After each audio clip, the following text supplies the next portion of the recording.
de hoy y vamos a repasar brevemente los dos puntos de la clase anterior antes de continuar.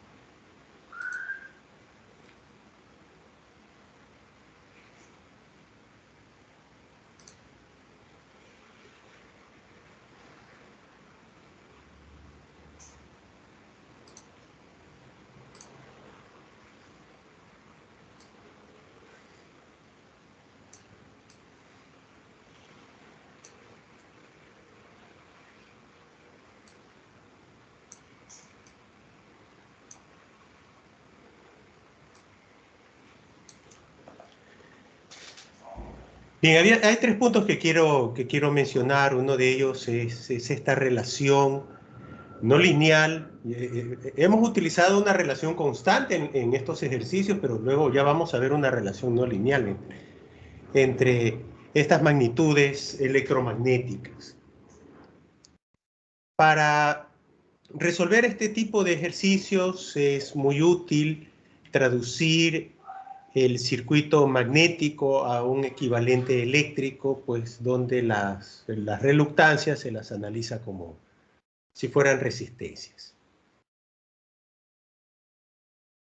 Y en este segundo segmento de aquí encontramos añadimos el entrehierro que presenta una discontinuidad en el circuito electromagnético y cuya reluctancia pues tiene otras características.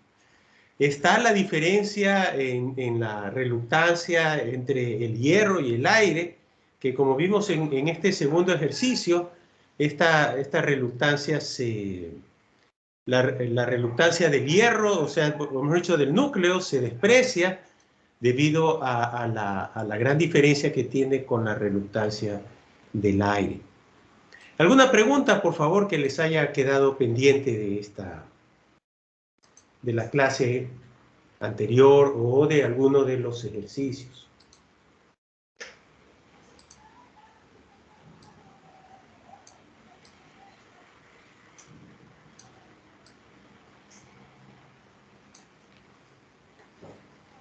Profe,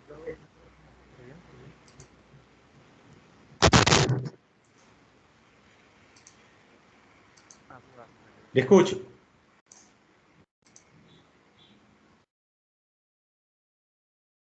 ¿Aló? ¿Hola? Le escucho muy bajito. ¿Alguien? Sí lo estoy escuchando, pero bien bajo. Si pudiera hablar más alto o acercarse más al micrófono. Es que el problema es un poco malo.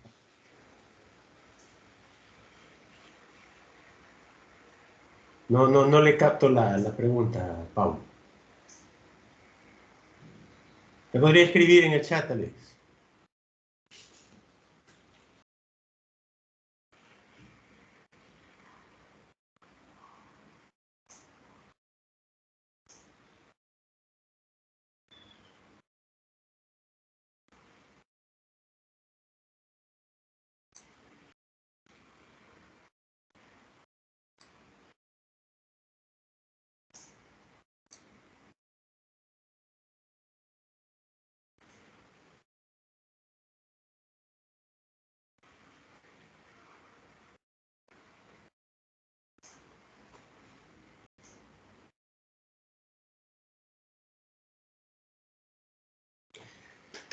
Sí, así es. Cuando usted vuelve a intentar un ejercicio en las pruebas de aula virtual, la plataforma genera un conjunto de valores diferentes.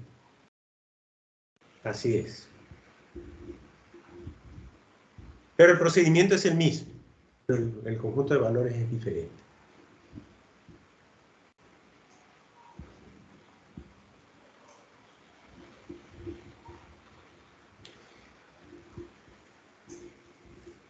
Si se equivocó en los dos intentos, pues debería escribirme al chat de Teams, enviarme su desarrollo para ver cómo lo puedo ayudar. ¿Ok? Pero no al chat de aquí de la clase, envíenmelo al chat de Teams. Le tomo una foto a su desarrollo y yo lo reviso y puedo decir. O a veces puede hacer que, aunque tengo una tolerancia, a veces pongo la tolerancia muy estrecha y un error muy pequeño de decimales, pues puede que le esté resultando en que lo califica incorrectamente, ¿no? Pero escríbame al chat un mensaje personal al chat de Teams. ¿Ya? Profesor, tengo una duda. Le escucho. Aún he dado mi segundo intento, pero el primero tampoco saqué una calificación. Si doy un segundo intento, ¿me promedian la nota o toman la más alta? Se califica con la nota más alta. Listo, gracias. Generalmente en las preguntas de teoría pongo 2 intentos y en las preguntas de laboratorio pongo hasta 3 intentos, ¿no?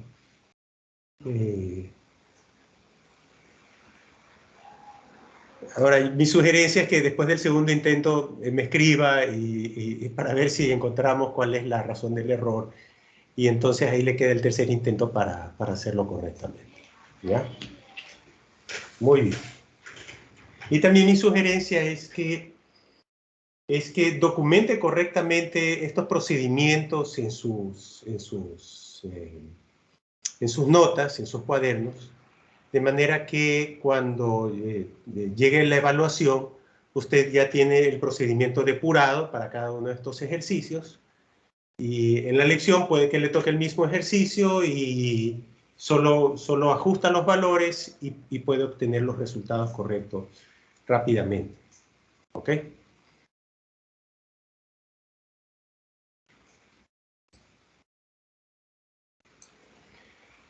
Muy bien, vamos a seguir aquí con la clase de esta tarde.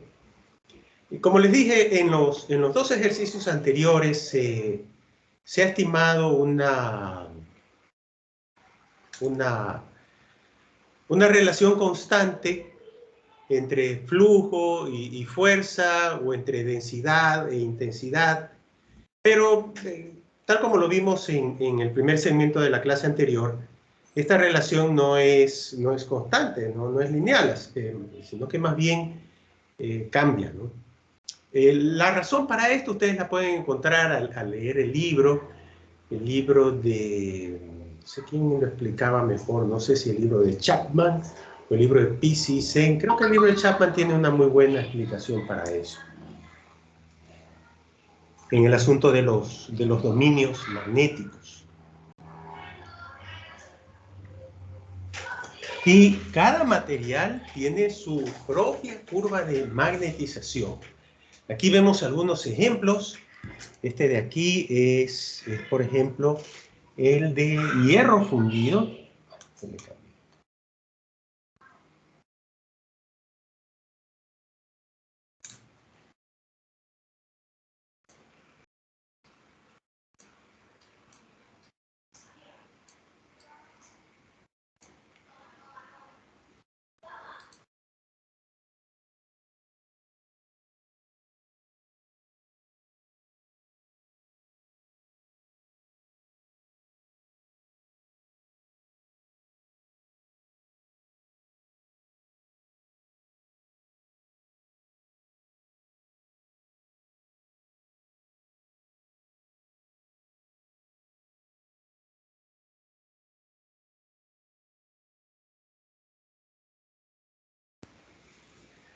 Bien, gracias. Bien, entonces aquí tenemos, este de aquí es el hierro fundido.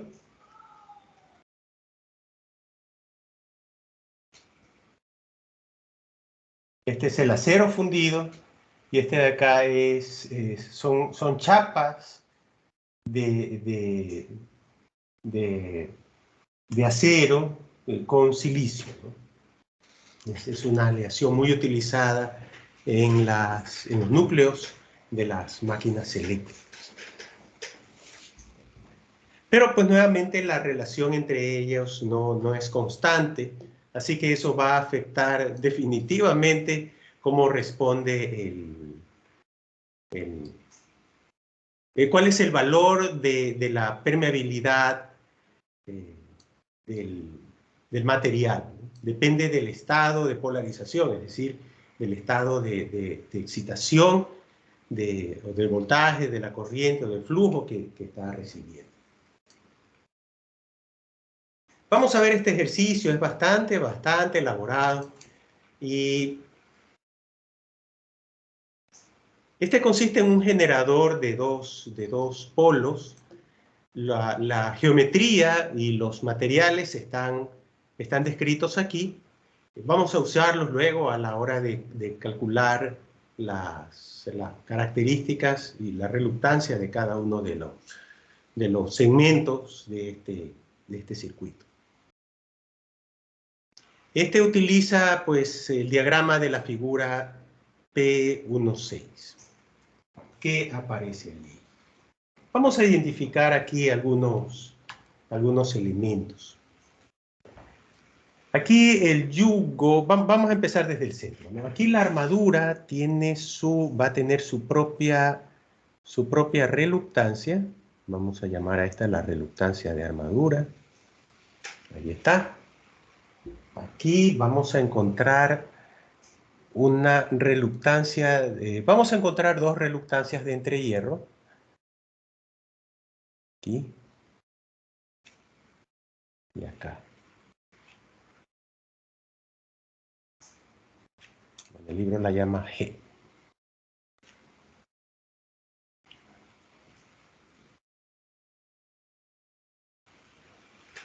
Vamos a llamar a este 1 y este la vamos a llamar 2. También están los polos. Es otro segmento porque tiene otra geometría diferente. Vamos a llamar a esta la reluctancia del polo 1 y esta la reluctancia del polo 2. El yugo, aunque es circular, vamos a colocarlo en dos segmentos. Luego vamos a ver que están en paralelo. Entonces vamos a llamarlo la reluctancia yugo 1. Y acá vamos a colocar la reluctancia del yugo 2. Ahí están las reluctancias. Este de aquí representa las bobinas en cada uno de los polos de la máquina. De manera que aquí, en el mismo polo, vamos a encontrar una fuerza magnetomotriz. Y la vamos a llamar F1 y F2. No se indica la polaridad de ellas, pero debemos asumir que es la misma. Podemos escoger cualquiera de los dos sentidos. Yo estoy escogiendo este de aquí. Pero podría ser el opuesto. Pero los dos van a tener el mismo sentido. ¿Alguna pregunta, por favor, en esta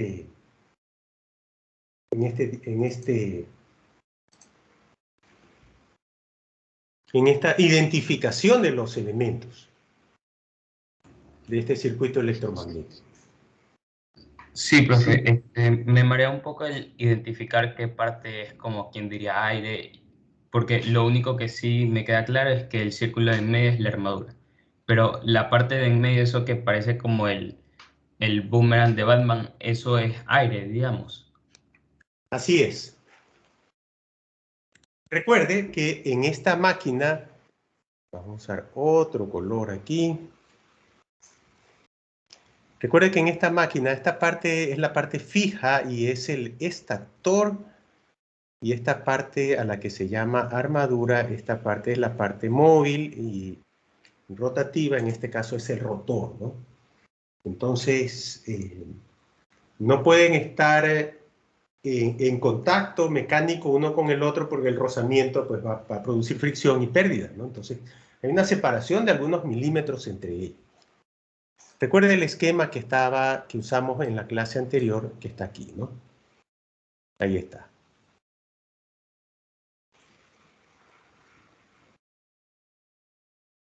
Entonces, recuerde, estos son los polos y este de acá es el rotor, pero entre los dos tiene que haber una separación de aire, ¿no?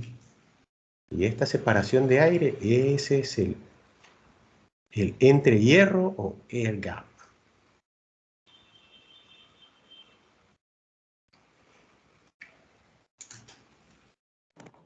Profe, y cuando hay varios polos, o sea, por ejemplo, normalmente se encuentran motores con 6 bobinas electromagnéticas, por así decirlo, o sea, imanes electromagnéticos, que son embobinadas, que se le pone corriente para que funcione como imán, que son parte del estator. Cuando es así, ¿se hace el mismo procedimiento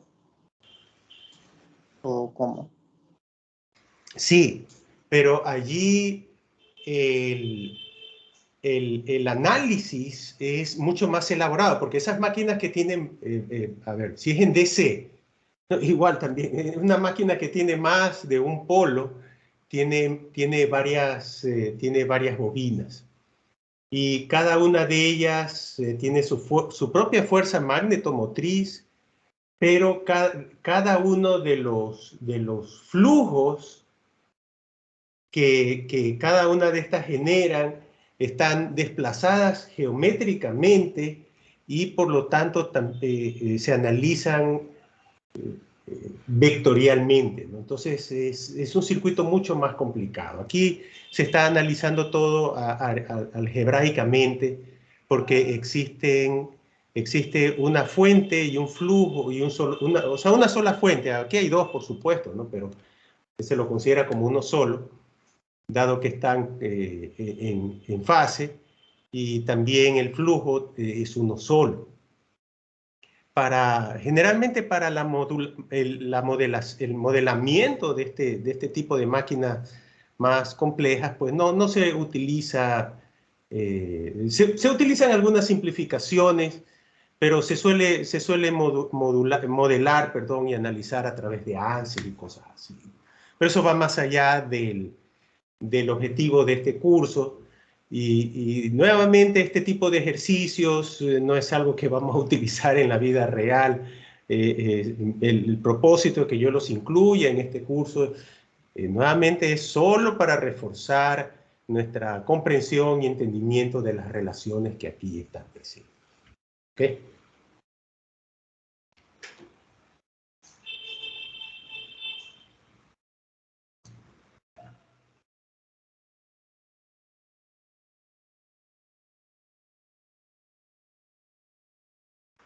Muy bien, en base a eso, pues vamos ahora a elaborar el circuito magnético. Voy a escribirlo acá abajo porque me va a dar espacio.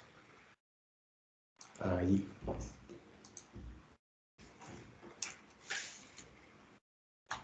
Y esa es la respuesta a la primera pregunta que dice, dibuje el circuito magnético equivalente.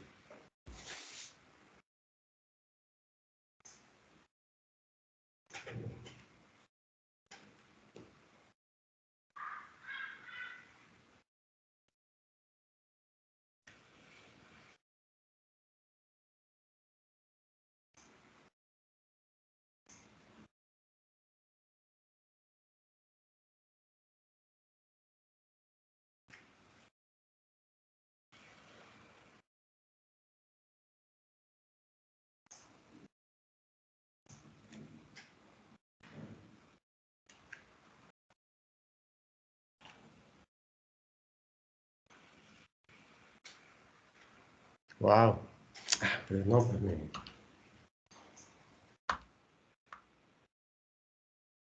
desbarató las reluctancias de... Ahí está.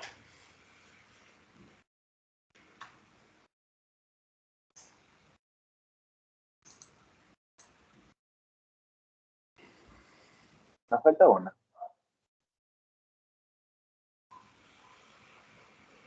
Tienes razón. Gracias, gracias. Muchas gracias.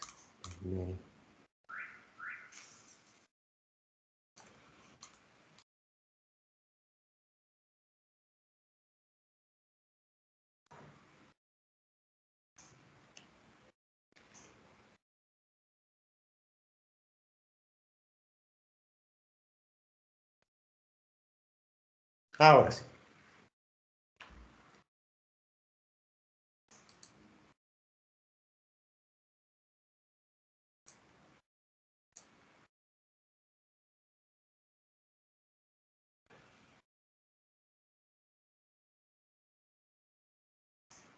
William Capa, ¿está usted allí?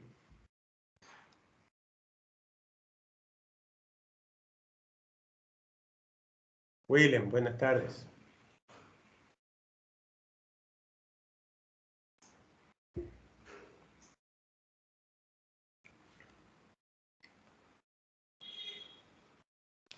No está William Capa. Rubén Saltos.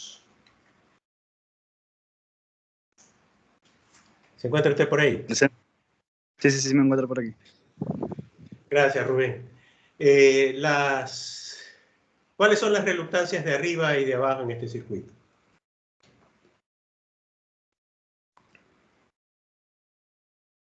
La de arriba y la de abajo serían las FY1 y FY2. Muchas gracias, Rubén.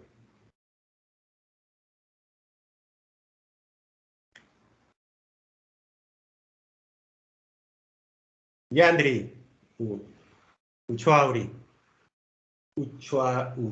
perdón. ¿Se encuentra usted por ahí? Sí, mister. Hola.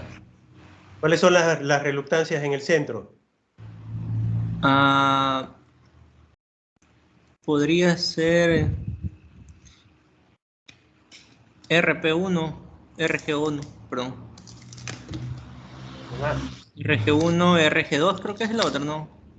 Sí, RG2. RA de la armadura, ¿no? Perfecto.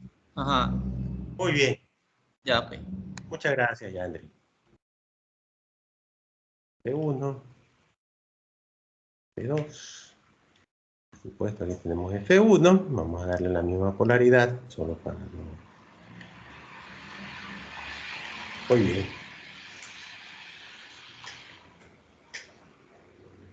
Ahora, esto lo vamos a poder simplificar y vamos a verlo de la siguiente manera ahora.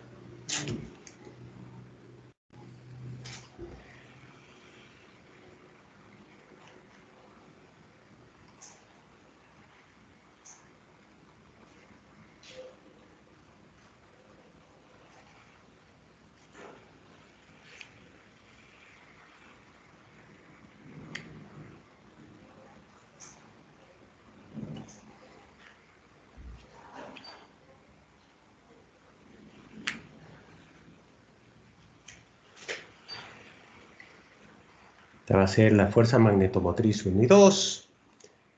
Aquí vamos a poner la resistencia de los polos 1 y 2, la resistencia de armadura, la resistencia de los yugos 1 y 2, y aquí la resistencia... no, esa no es la de los yugos, perdón. Es la resistencia del entrehierro 1 y 2. Y aquí sí, la resistencia de los yugos 1 en paralelo con la número 2. Y este es el circuito simplificado. Fíjense que aquí cuando tomamos RY1 y la vemos en paralelo con RY2, entonces pues cierra el circuito con el resto de los componentes. Podemos agrupar estos componentes así porque aunque los polos son separados y diferentes, pero tienen la misma geometría y estarán hechos del mismo material, de manera pues que no necesitamos diferenciarlos, solo sumar las reluctancias individuales, ¿no? Pero esto es lo que simplifica nuestro circuito. ¿Alguna pregunta, por favor, de cómo hemos llegado hasta allí?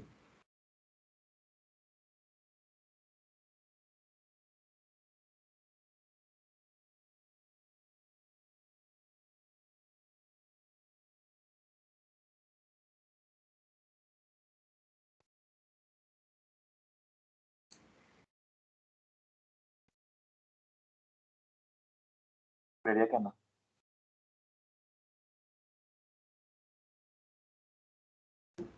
Adelante, ¿alguien tiene alguna pregunta?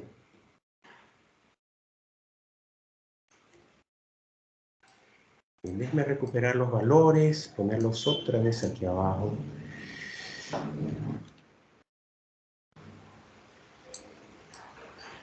Vamos a ponerlos por acá.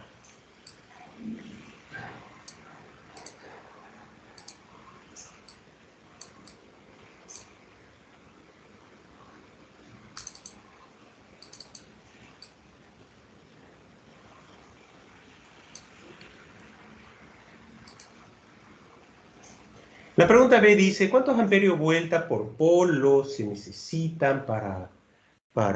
No está la pregunta aquí.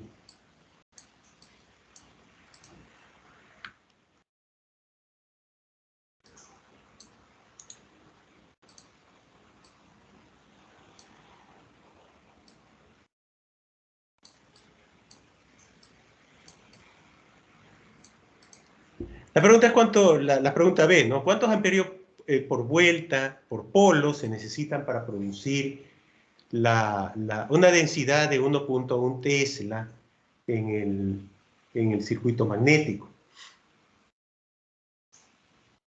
Use las curvas de magnetización de los respectivos materiales. Bien.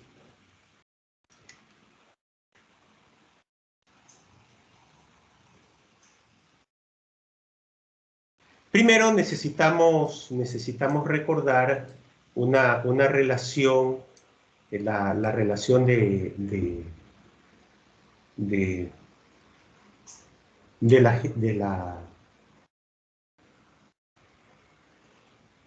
pi de amperio por vuelta. Esa es la fuerza magnetomotriz. Entonces, eso es lo que nos está pidiendo.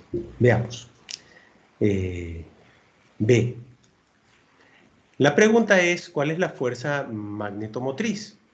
Debemos recordar que la fuerza magnetomotriz es igual a la intensidad de campo por la longitud.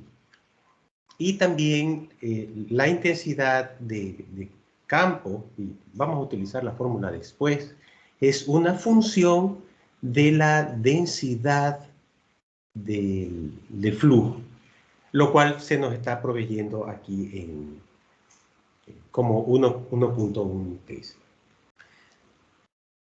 ¿Cuántos materiales tenemos aquí? Tenemos el material de los polos, del entrehierro, ya lo sabemos, de la armadura y de los yugos. Vamos a ver, el material,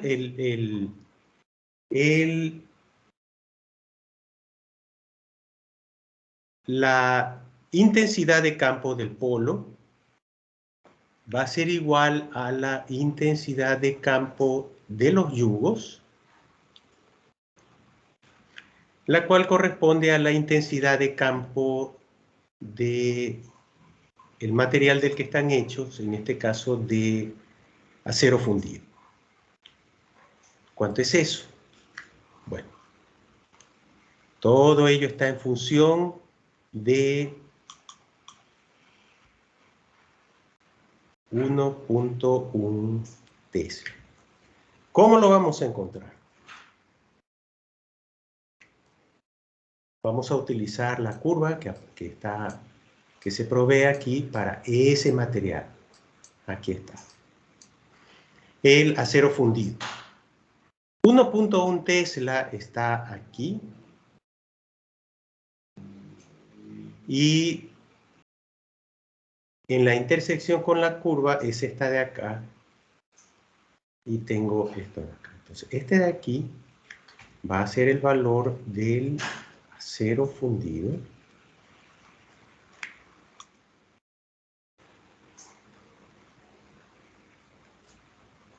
En 1.1 Tesla. 800. 800 amperios vueltas sobre metro.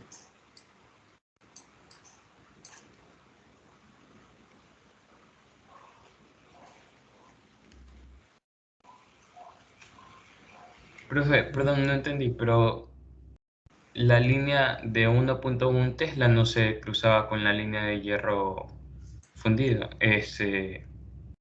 Acero.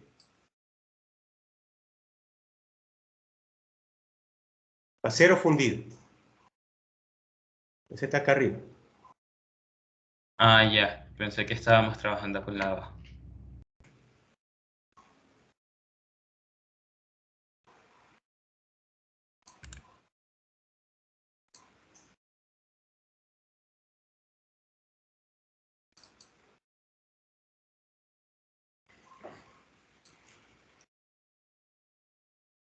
La intensidad de la armadura va a ser igual a la intensidad del acero de silicio en 1.1 Tesla. Y usando la misma gráfica donde está la curva del acero del silicio, vamos a encontrar este valor de aquí, ampere, vuelta, metro, y la intensidad del entrehierro es igual a la intensidad del aire cuando tenemos 1.1 Tesla.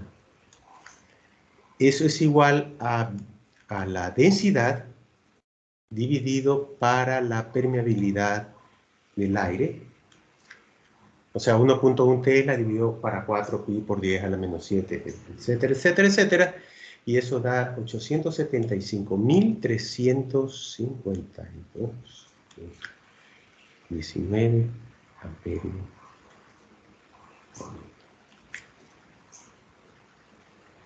Aquí recién hemos obtenido esta primera parte de aquí.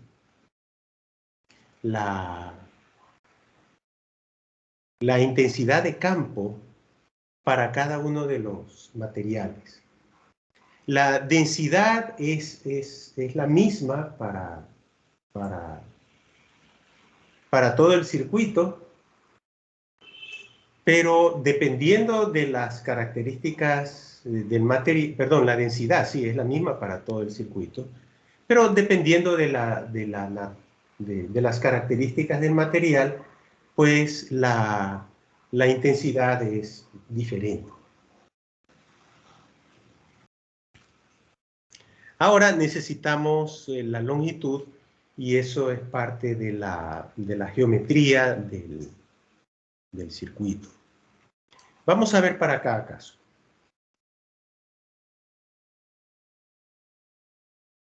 La longitud de los polos 1 y 2 son dos polos y aquí se indica que su longitud es de 10 centímetros.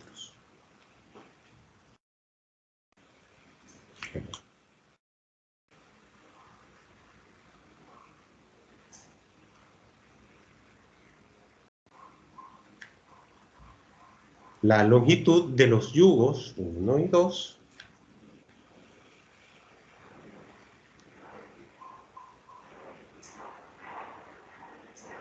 los dos yugos están en paralelo. Vamos a ver que la longitud es la misma. Estas longitudes no se suman. Lo que se van a sumar son las áreas.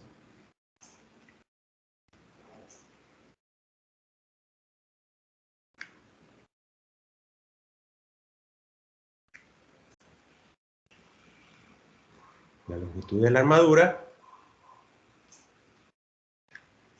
y la longitud de los entrehierros, sumando los entrehierros 1 y 2.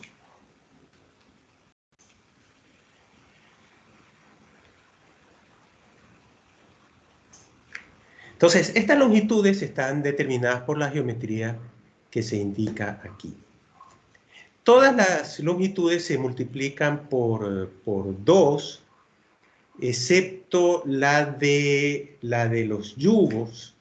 Aquí dice que el yugo es de 160 centímetros, pero esa es la circunferencia. Si ustedes se fijan bien, es la circunferencia promedio.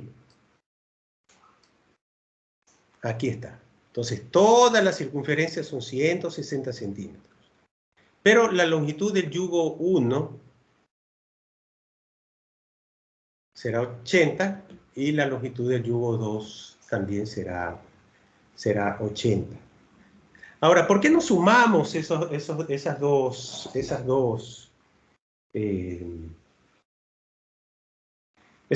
longitudes de 80 centímetros, al igual que hicimos con las demás, y se hacen 160?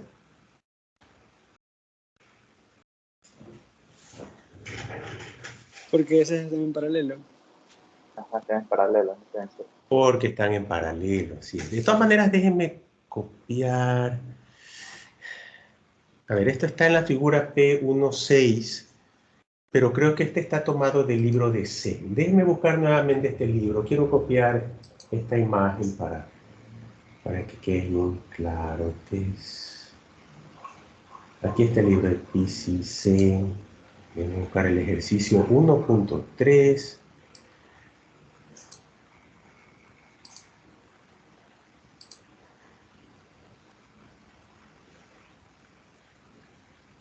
Porque tal vez alguno de ustedes sí me lo respondió. O sea, si usted me lo respondió bien, perfecto, pero no significa que todos los demás lo hayan entendido de la misma manera. Déjenme ver esto.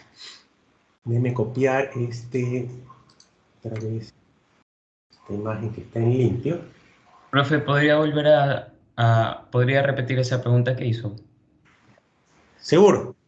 Ya lo vamos a pegar otra vez aquí. Vamos a pegarlo acá. O sea que el problema no es la respuesta, sino la pregunta.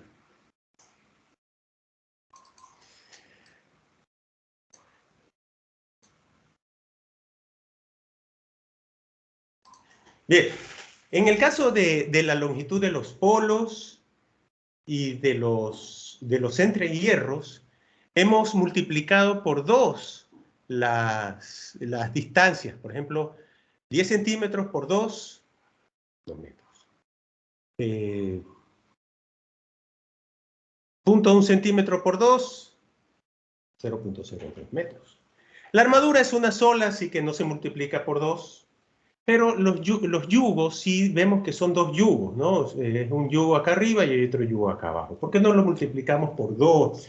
Sino que también parece que lo dividimos para 2, porque el yugo es de 160 centímetros, pero acá estamos utilizando, es de 160, pero acá estamos utilizando 80 centímetros.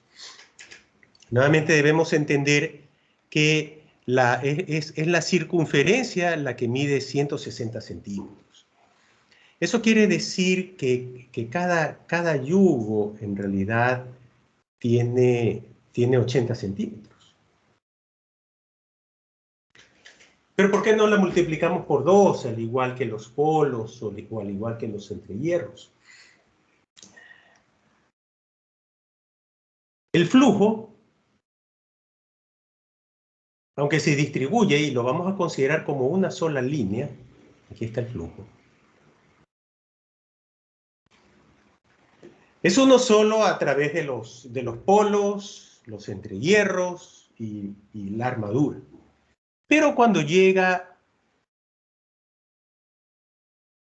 a los yugos, se distribuye el flujo.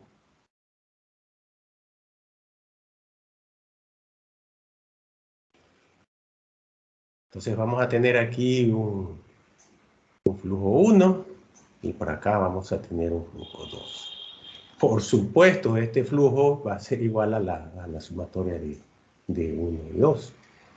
Pero si lo consideramos como uno solo, la distancia que recorre cada yugo es en efecto, o la distancia que recorren los dos yugos juntos, perdón, los dos flujos juntos, es en efecto 80 centímetros. Y esa es la distancia que estamos colocando aquí. Por eso es que la longitud de la distancia, o sea, la distancia, perdón, recorrida por el flujo en los yugos es 80 centímetros. Espero haberme explicado de una manera razonable y entendible. No sé si tengan alguna pregunta más sobre la geometría de este circuito. Entendía bien cuando había hecho la explicación de los yugos, que digamos, uno vendría a ser el de la mitad de arriba, el otro vendría a ser el de la mitad de abajo. ¿Ya? Que como cada uno corresponde a la mitad de la circunferencia, por eso tomamos la mitad de la medida de la circunferencia, que vendrían a ser 80 centímetros, Correcto. pero como son 2 lo multiplicamos por 2. Me mareé cuando dijo que el flujo recorre, que los dos flujos recorren juntos 80 centímetros. Así es. Bueno, a ver, vamos a verlo otra vez. Vamos a verlo acá en el... Regresemos acá. Aquí está. Aquí tenemos el flujo.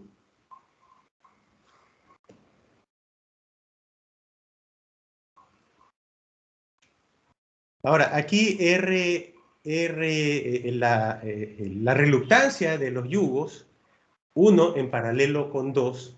Por supuesto, aquí vamos a tener un flujo en el yugo 1 más un flujo en el yugo 2.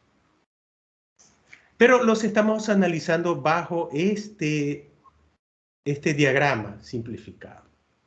¿Cuál es la distancia recorrida para este flujo?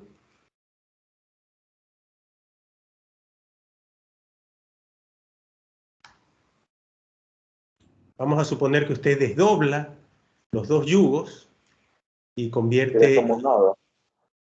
y los endereza.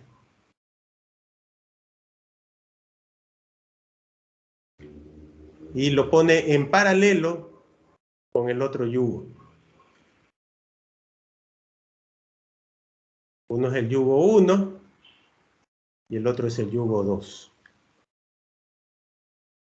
Aquí llega el flujo y aquí aparece el flujo 1 y acá aparece el flujo 2.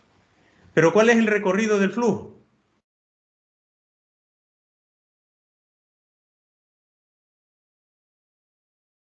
¿160, 80, 80 centímetros.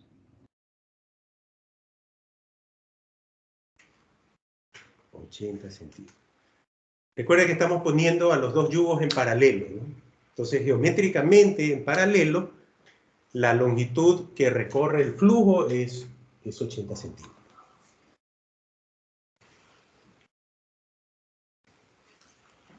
Y esa es la geometría que voy a utilizar aquí para resolver este ejercicio.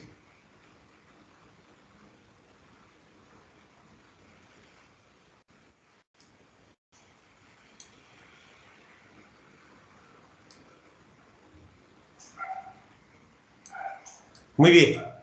Lo que nos está pidiendo es la fuerza magnetomotriz, perdón, que es el producto de la intensidad de campo y la longitud. Entonces, la fuerza magnetomotriz de los polos, 1 más 2, es el producto de esta intensidad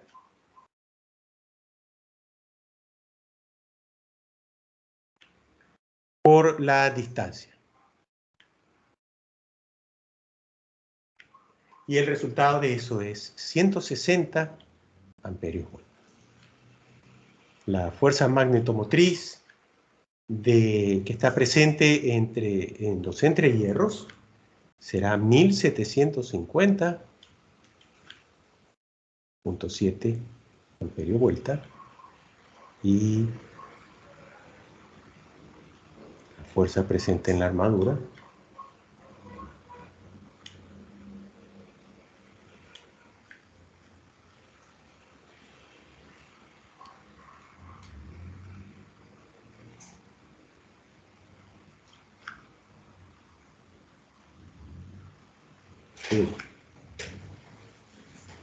no.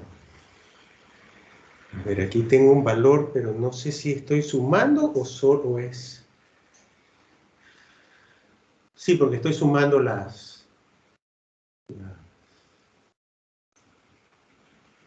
Ajá. Pero aquí no es la suma de los dos.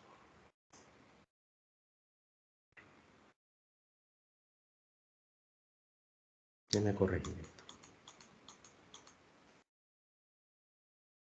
Ahí sí.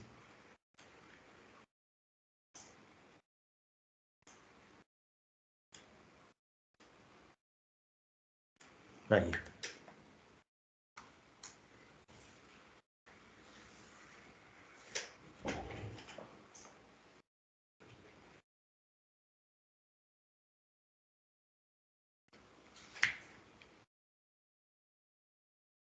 En mi diagrama electromagnético, la fuerza magnetomotriz es la suma de la fuerza presente en cada una de las reluctancias. Entonces, al sumar todas estas fuerzas, tendremos 2605 amperios vuelta.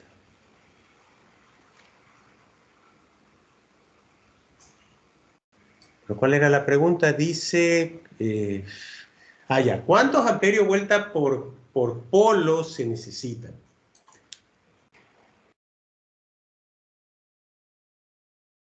Entonces, en cada bobina,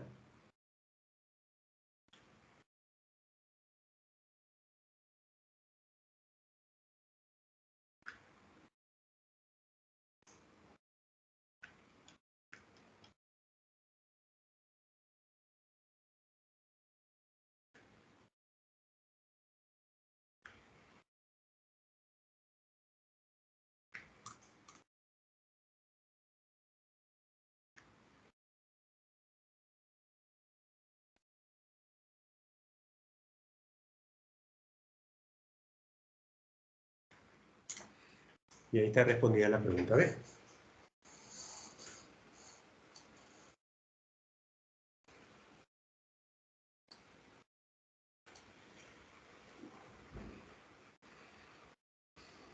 Profesor, una pregunta. FC1, ¿qué significa? Y FC2. Es la fuerza magnetomotriz producida aquí en la bobina. Vamos a poner este FC1 y FC2. Ahí está. ¿O sería F1 y F2? Así es. Vamos a ser consistentes con lo que ya había escrito. Déjenme cambiar esto.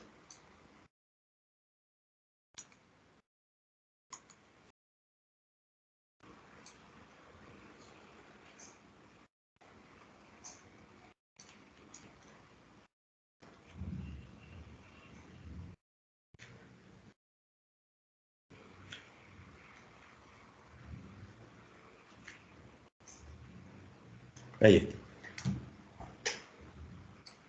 O sea, la fuerza magnetomotriz generada en cada polo por las bobinas que allí están presentes.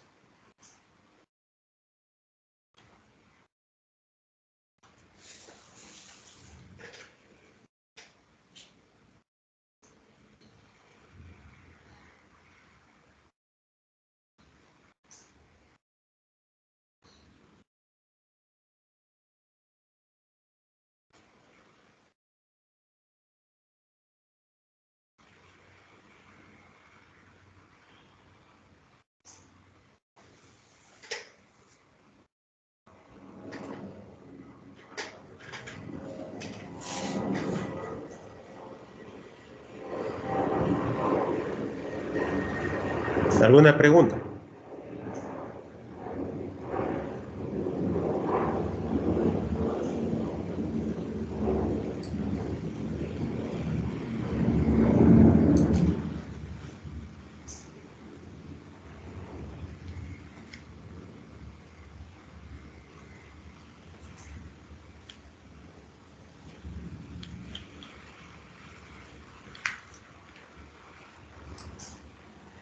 Ahora nos pide hallar el flujo. Recordemos que la densidad de flujo es la relación, está aquí.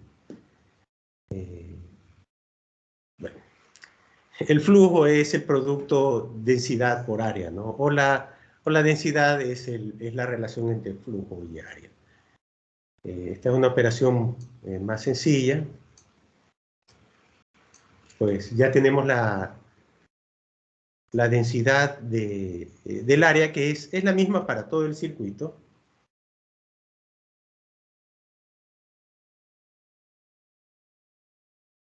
Y también tenemos el área, pues indica en el problema para la armadura es de 400 centímetros cuadrados, que es igual a esto en metros cuadrados. Y el resultado es 44 mili.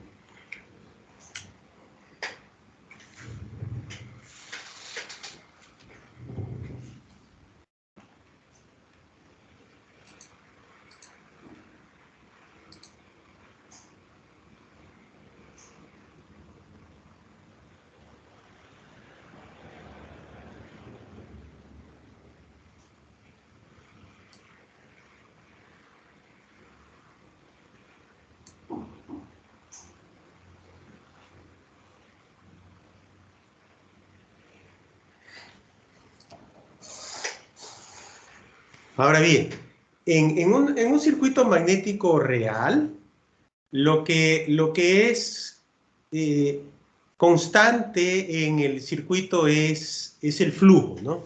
Cuando tenemos un... Ups, se me movió esto. Voy a regresar. Aquí está. En este circuito, como es un circuito en serie, lo que es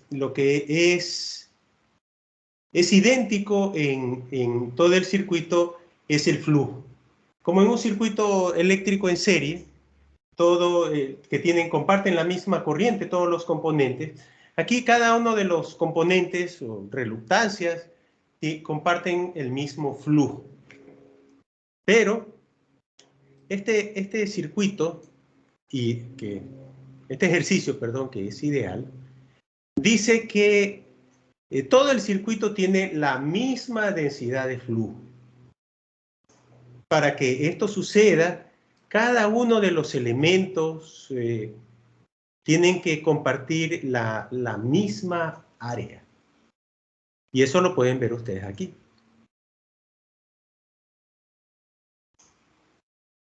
Cada polo, el entrehierro, la armadura, tienen la misma área. Incluso el yugo. Lo cual nos lleva a otra vez a este diagrama que coloqué acá.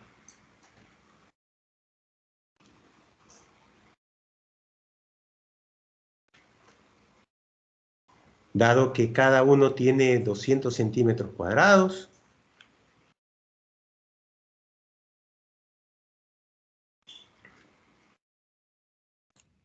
No había dicho 400 cada uno, perdón, profe.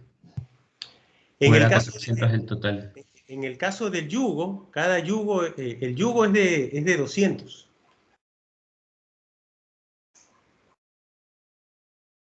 El yugo es de 200. Pero como se los coloca en paralelo,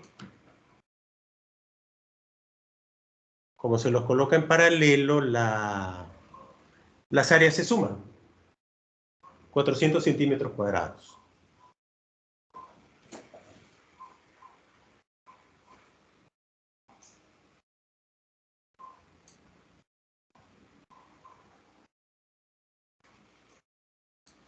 Bueno, en este ejercicio también se requiere identificar la geometría del circuito magnético, las reluctancias a las que corresponde cada segmento de la geometría, y para cada uno de ellos hay que determinar la intensidad de campo. Dado que conocemos la densidad, pues tenemos que, a través de la curva, determinar la intensidad de campo. La relación entre intensidad y densidad no es constante, y entonces uno tiene que acudir a esta curva para obtener los valores del problema.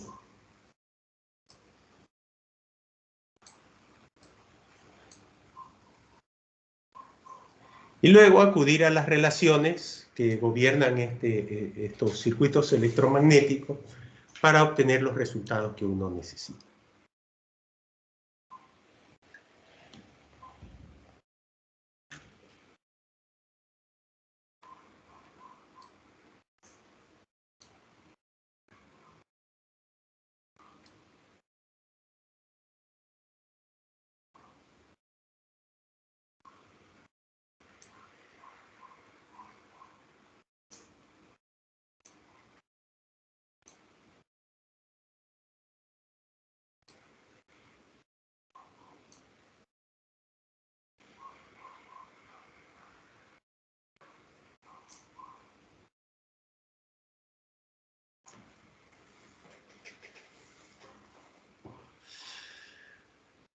Un concepto muy importante en los circuitos electromagnéticos es esta curva de histéresis.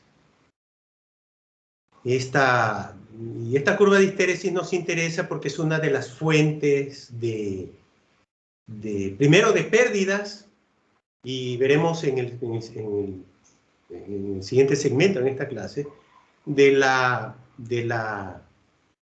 no linealidad de la corriente en los circuitos magnéticos, de la corriente eléctrica en los circuitos magnéticos. Todos los fenómenos naturales se comportan según esta histéresis. Por supuesto, por diferentes razones. En el caso de los circuitos magnéticos, y ustedes lo podrán leer, está muy bien explicado en el caso de los dominios, se explica en la teoría de los dominios, en el libro, pues, la polarización magnética, la aplicación de un flujo magnético en un material ferromagnético, pues produce una polarización y el material retiene esta polarización. Esto produce estos dos puntos en la curva de respuesta, que son el flujo residual y la fuerza magnetomotriz coercitiva.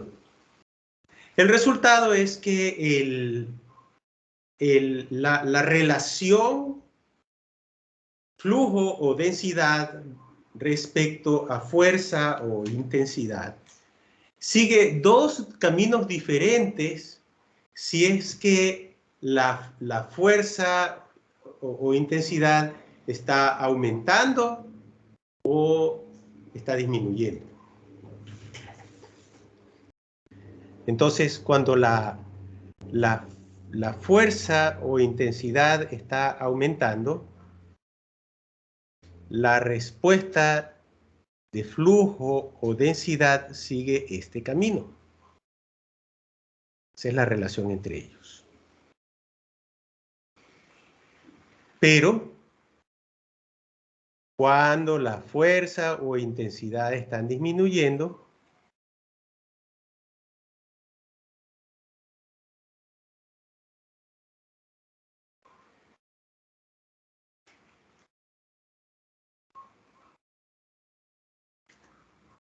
la relación o la respuesta de flujo o densidad sigue un camino diferente.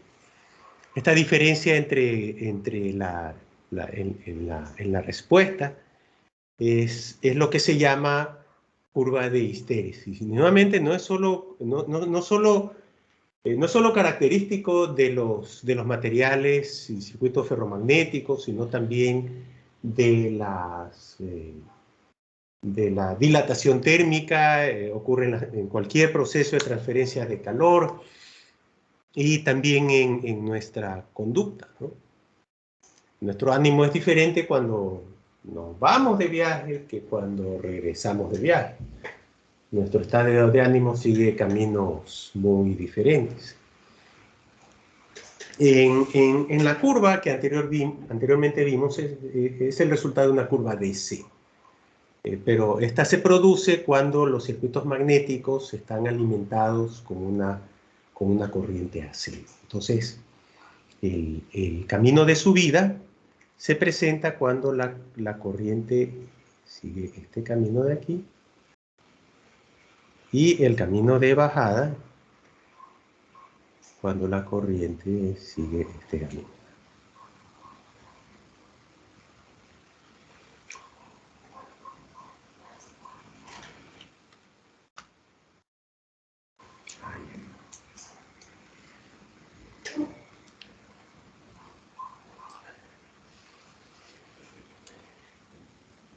Esta diferencia produce pérdidas. Estas pérdidas están... Hay una de estas expresiones que no me va a interesar ahorita, pero bueno. Estas pérdidas están determinadas por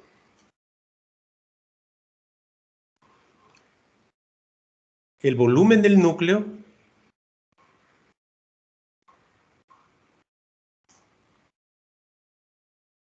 el área dentro de la curva,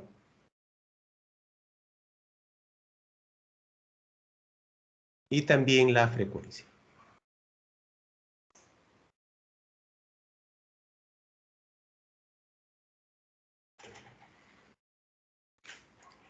Ya hace algunas décadas, algunos expertos hicieron algunos experimentos y obtuvieron una expresión empírica que es la que aparece aquí en medio. Esta de aquí pues es una constante.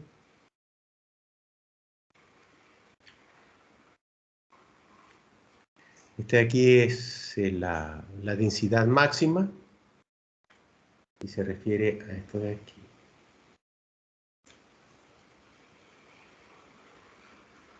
Y por supuesto la frecuencia.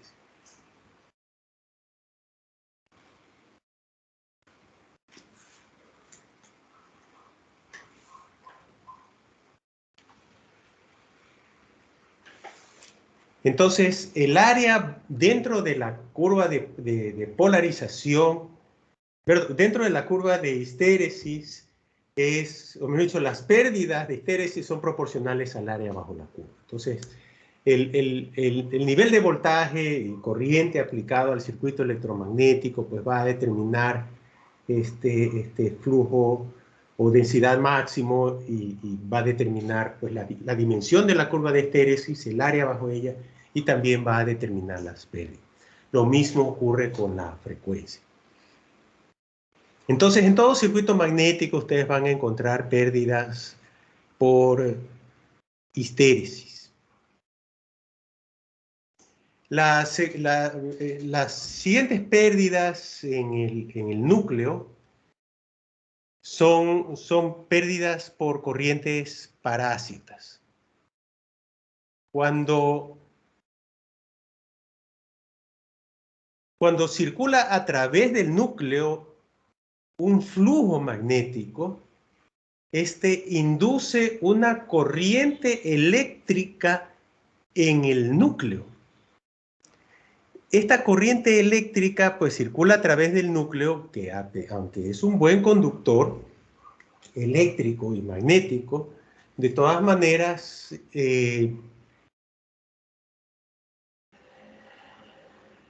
se enfrenta a una resistencia distinta de cero y produce pérdidas en forma de calor. Hay una disipación de potencia en forma de calor allí y son pérdidas. Estas son las pérdidas. En inglés se las conoce como corrientes de Eddy, en español más se las conoce como corrientes parásicas. Una manera de reducir estas pérdidas de corrientes parásitas es separar el núcleo en áreas más pequeñas a través de chapas eléctricas. Por eso ustedes encontrarán en la construcción de cada máquina eléctrica que el núcleo no es macizo, es decir, no está formado por un solo cuerpo fundido, sino que está formado por chapas, por láminas, como se muestra en las ilustraciones de allí. Estas láminas están hechas de acero de silicio y están separadas de esa manera para reducir las pérdidas por corrientes parásitas.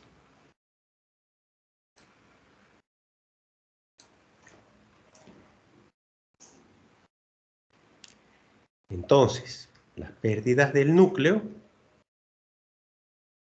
siempre se utiliza la C por su nombre inglés, core, son las pérdidas de histéresis más las pérdidas de corrientes parásitas. Estas pérdidas se traducen en forma de calor, y esto es lo que hace, junto con otras razones, la fricción, por ejemplo, en una máquina rotativa, pero esto es lo que hace que, por ejemplo, en un transformador, cuando está trabajando, esté caliente, porque no es una máquina 100% eficiente, sino que también tiene pérdidas que se traducen en calor, en el calentamiento, ¿no? ¿Alguna pregunta, por favor?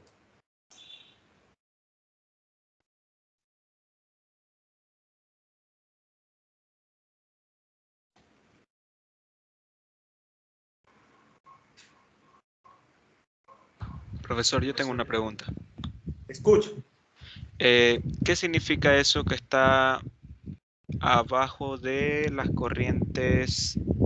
Sería parásitas de histéresis, que dice ERNS, o arriba, más arribita. Ahí, que dice 4.44. RMS. Este es el voltaje, es un voltaje inducido en el circuito electromagnético y está en función pues también del flujo. Es una expresión que sí la usé en uno de los ejercicios para resolverlo, pero luego no la necesité finalmente y por eso la había descartado. No tengo ninguna explicación para esto, en realidad. No tengo ningún uso para esto en este momento.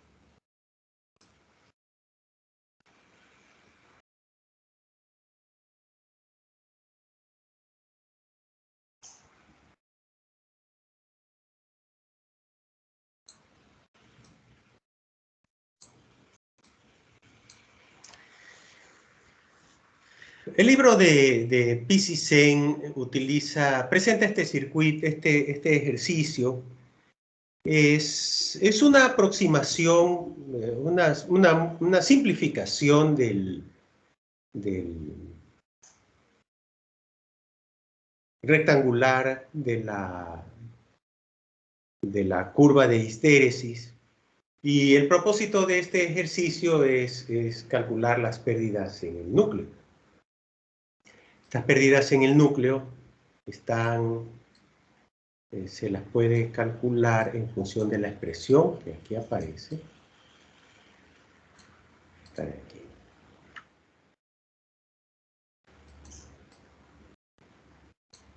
En función de la geometría del núcleo y en función de la geometría de la curva. Vamos a ponerla aquí. Entonces, aquí el volumen del núcleo se dice que es un núcleo toroidal. Eso significa que es un núcleo anular. Este es un toroide. Y esta es su longitud media y esta es su área seccional.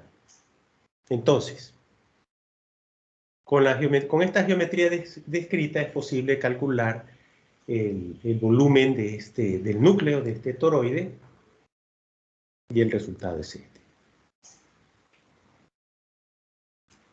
El área de la curva de histéresis pues es base por altura.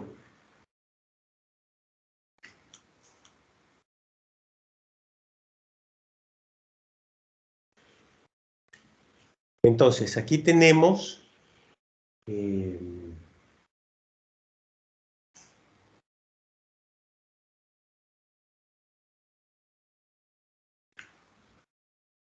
tenemos 2.4 Tesla. Recuerden, es base por altura, ¿no? Vamos a usar primero la base. La base es esta de aquí, que son 20 amperio vuelta de metro, por la altura, que son 2.4 Tesla. Y eso nos da 48 Tesla amperio vuelta por metro. La frecuencia está indicada allí, son 400 Hz. Y teniendo estos valores, 2.88 vatios. Esas son las pérdidas en este núcleo, ¿no? Nuevamente, este ejercicio es una gran simplificación y es raro que lo vayamos a hacer en nuestra vida práctica, pero nos ayuda a relacionar las magnitudes que entran en juego en las pérdidas, que determinan las pérdidas por histéresis en el núcleo electromagnético.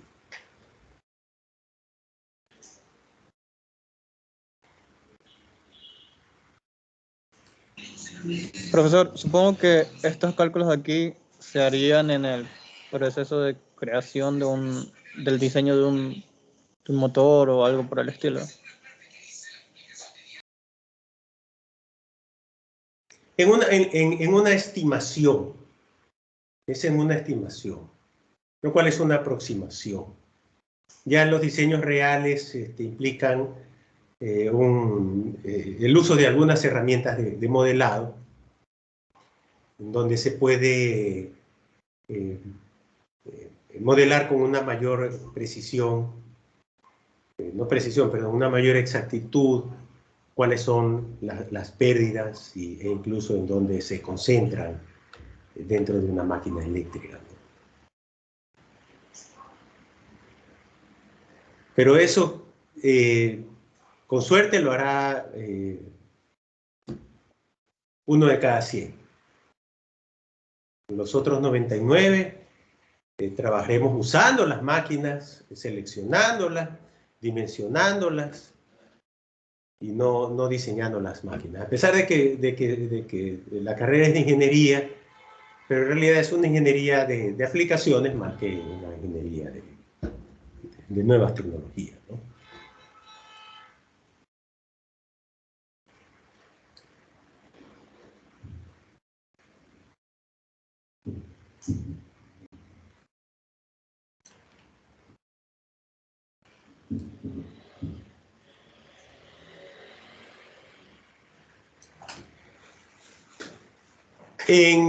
En el libro de Chapman se utiliza el circuito equivalente o el modelo equivalente de un transformador monofásico para ayudarnos a modelar y analizar una máquina eléctrica rotativa.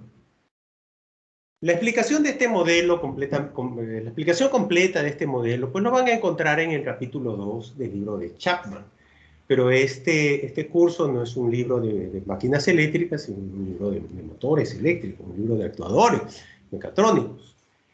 Pero quiero repasar con ustedes algunos puntos de este circuito, porque luego este modelo lo vamos a utilizar con las máquinas eléctricas, los motores eléctricos. Muy bien. En las máquinas eléctricas, las máquinas rotativas, pues se asemejan a un transformador, a que vamos a encontrar dos bobinas, una bobina en el estator y una bobina en el rotor, y va a haber una inducción entre ellas. En el transformador ocurre lo mismo, pero las dos bobinas son estáticas, ¿no? Aquí tenemos el transformador ideal Este transformador ideal significa que no tiene pérdidas y es completamente lineal. Su respuesta y su relación voltaje-corriente son perfectamente lineales, tal como aparece aquí.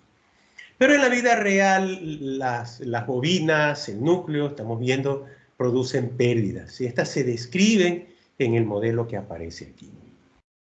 Estos RP, vamos a empezar desde aquí adentro. De aquí, R y RS, son describen las pérdidas de cobre. Déjenme acercarme más hacia acá.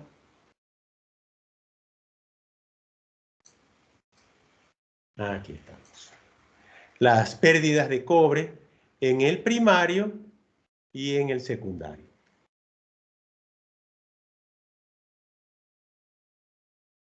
Aunque las bobinas están hechas con un hilo de cobre, de todas maneras no son conductores ideales y la corriente que circula a través de ellas va a encontrar una resistencia debido a las características eléctricas del cobre y también a la geometría del hilo. Esta resistencia al flujo de corriente se traduce en pérdidas en forma de calor. Estas pérdidas se modelan a través de esta resistencia. Recuerden, esta R que aparece allí no es una resistencia que premeditadamente se le pone al motor, sino que describe las características eléctricas de las bobinas del motor. Aquí tenemos también tres inductancias.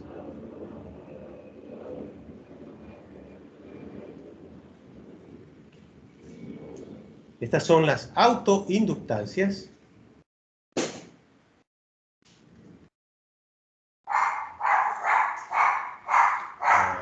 ¿Qué le pasó a mi perrito?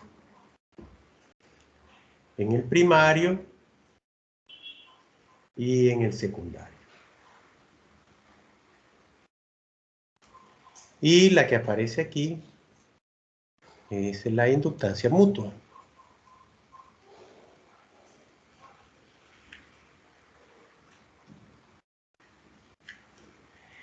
Estas inductancias son la reacción de la bobina al flujo magnético. Aquí en este diagrama, pues, se describe, va a existir un flujo magnético mutuo. Este flujo magnético mutuo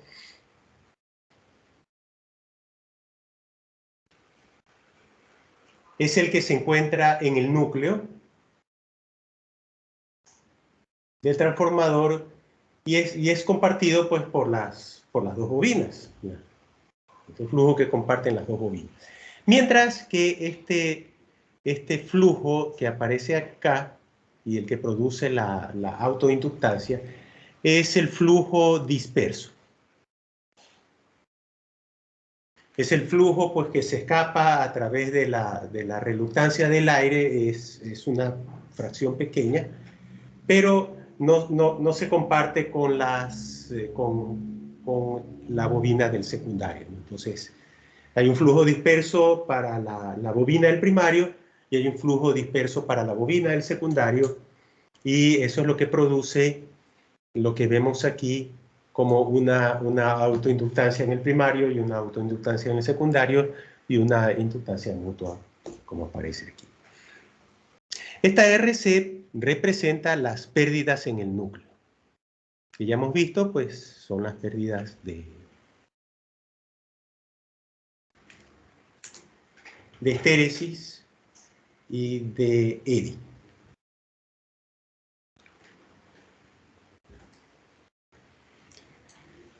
Entonces, a través de este modelo se trata de describir y analizar el comportamiento de un transformador monofásico en este caso, utilizando elementos, resistencias, inductancias, capacitores no aparecen aquí, para describir y analizar su respuesta eléctrica.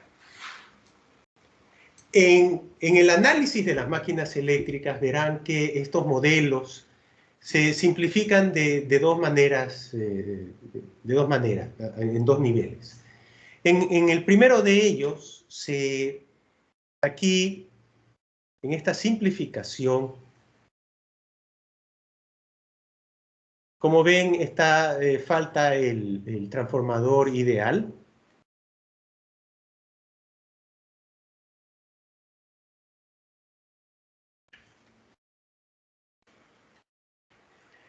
Y las características eléctricas del secundario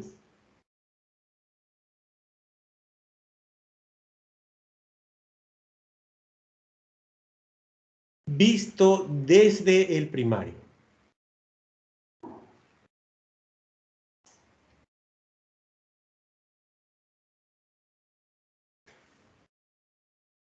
Aquí, la relación de conversión del secundario al primario es A al cuadrado, donde A es la relación entre el número de vueltas del primario y el número de vueltas del secundario, si no me equivoco.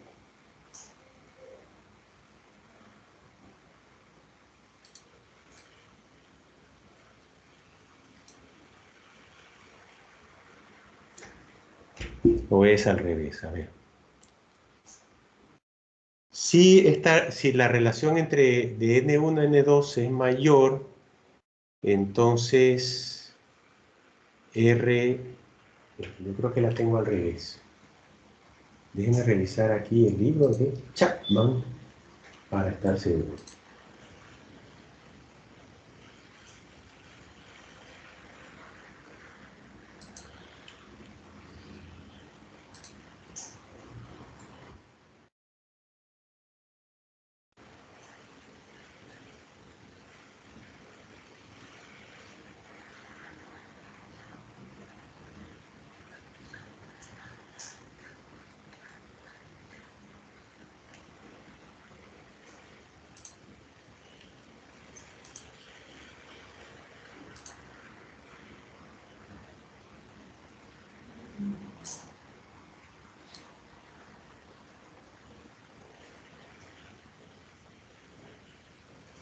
Sí, está bien. Es N1 sobre N2.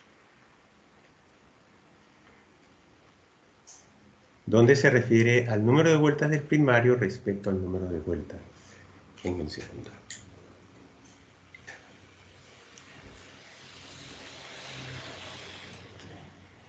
En esta segunda simplificación, los elementos del primario se llevan al otro lado de este brazo que está en paralelo, ¿no?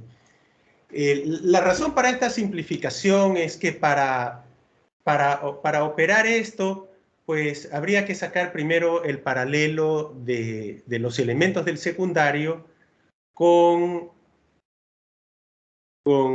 la inductancia mutua y las pérdidas en el núcleo, y luego volver a sumar esto de aquí. Entonces, eso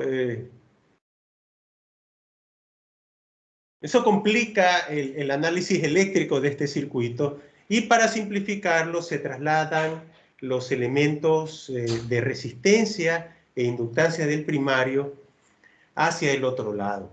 Esta simplificación es posible porque RC1 es bastante mayor que R1, y X del primario también es mucho mayor que, perdón, el valor mutuo, XM, es mucho mayor que la reactancia del primario. Entonces, debido a eso, es posible hacer esta simplificación sin alterar los resultados.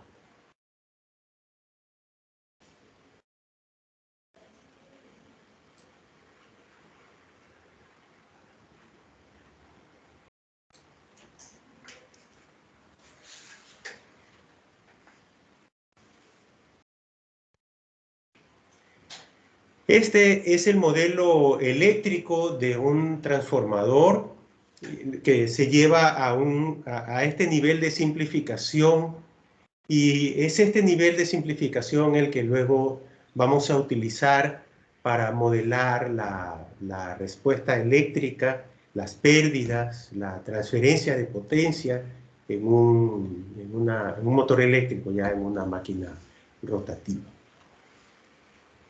Está este ejercicio de aquí. Déjenme ver si no está presente en la tarea. Un segundo. Déjenme ver si no lo he colocado en la tarea de esta semana.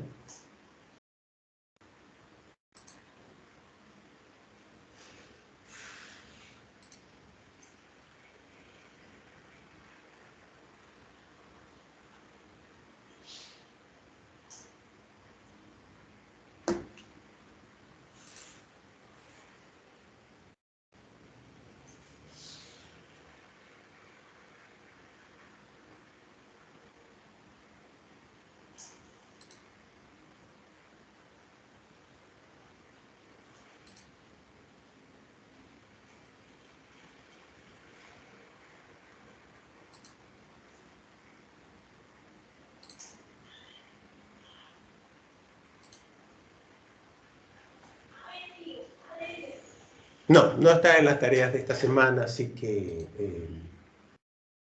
ya por limitaciones del tiempo, pues no lo voy a presentar y no lo van a necesitar para las tareas, ni tampoco para las evaluaciones. El último punto que les quería presentar aquí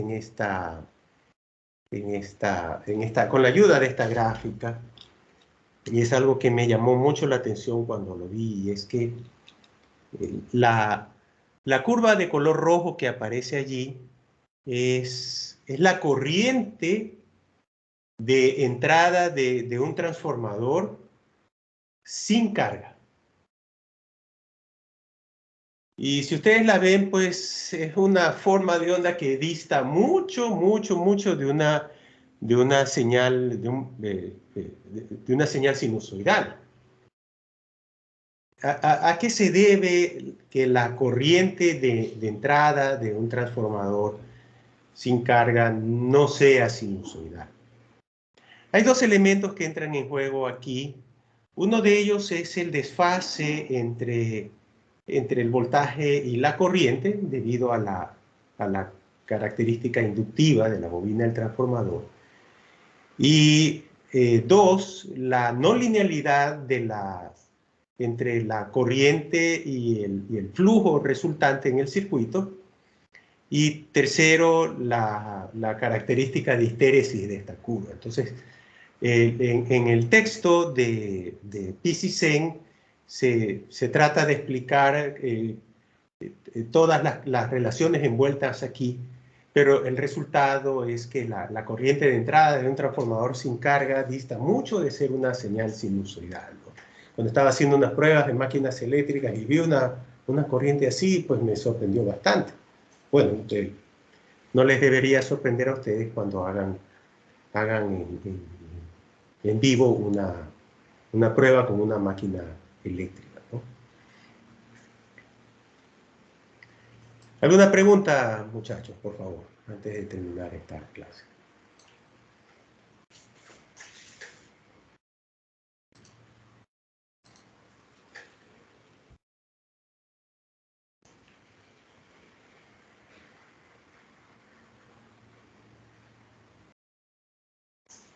Bien, hemos visto estas no linealidades de los circuitos magnéticos en la curva de magnetización, en la histéresis, y cómo esto nos lleva